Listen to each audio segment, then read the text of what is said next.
नमस्कार मंडळी, ज्योती होम कुक्समध्ये तुमच्या सर्वांचं स्वागत आहे। आज आपण करणार आहोत सुकी शेवग्याची भाजी। त्यासाठी मी इथे पावशर शेवग्याच्या शेंगा घेतलेल्या आहेत, स्वच्छ धुवून घेतलेल्या आहेत आणि नंतर त्याचे छोटे पीसमध्ये कट केलेला आहे।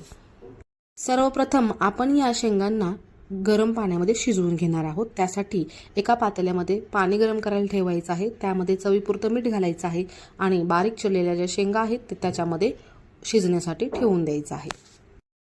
तोपर्यंत दुसऱ्या बाजूला आपण मसाल्याची तयारी करू। त्यासाठी एक मीडियम आकाराचा कांदा घेतलेला आहे, खोबऱ्याची अर्धी वाटी घेतलेली आहे, कढीपत्ता घेतलेला आहे, 4 ते 5 लसणाच्या पाकळ्या, 1 इंच आलं आणि थोडीशी कोथिंबीर घेतलेली आहे।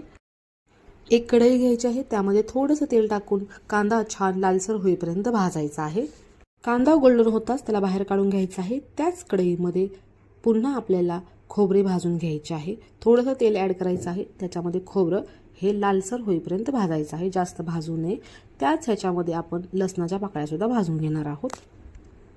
खोबरं आणि लसूण हे हलकं लाल होईपर्यंत भाजायचं आहे, नंतर प्लेटमध्ये काढून घ्यायचं आहे। त्याच ह्याच्यामध्ये आपण कोथिंबीर सुद्धा थोडीशी फ्राय करून घेणार आहोत। असं केल्याने भाजीला एक वेगळीच टेस्ट येते, कलरही छान येतो। हे सर्व भाजलेले पदार्थ थंड करून मिक्सरमध्ये वाटून घ्यायचे आहेत। आता आपण बघूया आपली शेंग शिजली आहे का नाही। शेंग ही फक्त 80 ते 90% शिजवून घ्यायची आहे, त्याच्यापेक्षा जास्त शिजवू नये।